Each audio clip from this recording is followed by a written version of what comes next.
திண்டுக்கல் மாவட்டம் சின்னாளப்பட்டி அருகே ரோந்து பணியில் ஈடுபட்டிருந்த போலீசார் மீது அதிவேகமாக வந்த சரக்கு வாகனம் மோதி விபத்திற்குள்ளானது. அது தொடர்பான சிசிடிவி காட்சிகளை பார்க்கலாம்.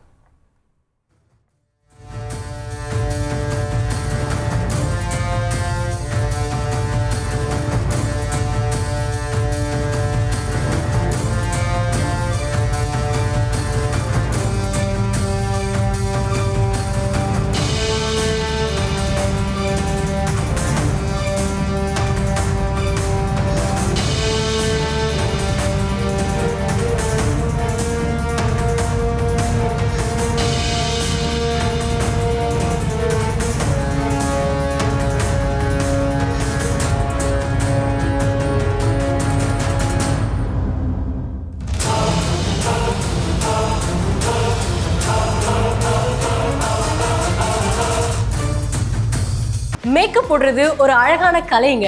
இங்க ஒருத்தர் வீட்லயே பியூட்டி பார்லர் நடத்தி வருஷத்துக்கு 5 லட்சம் ரூபாய் சம்பாதிக்கிறார். எப்படின்னு நமக்கு கத்து கொடுக்கறாரு. சோ ஃப்ரீடம் ஆப்பை டவுன்லோட் பண்ணுங்க. இது குறித்த கூடுதல் தகவல்களை செய்தியாளர் முருகேசன் வழங்கிட கேட்கலாம். முருகேசன், வணக்கம்.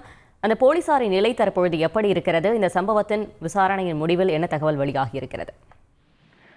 சின்னாளப்பட்டி அருகே ரோந்து பணியில் ஈடுபட்டிருந்த போலீசார் மீது மகேந்திர பிக்கப் வாகனம் மோதும் வரப்பான சிசிடிவி காட்சி தற்போது வெளியாகியுள்ளது.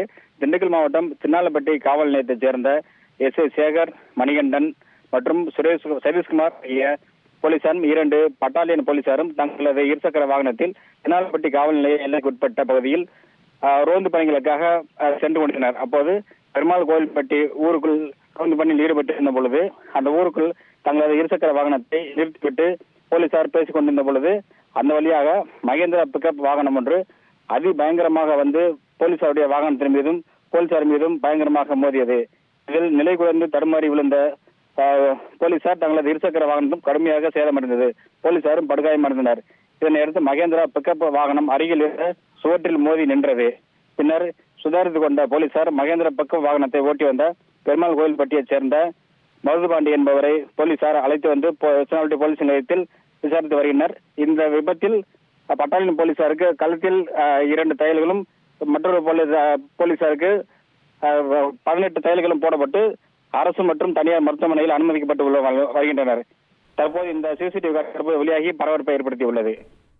தகவல்களுக்கு நன்றி முருகேசன்.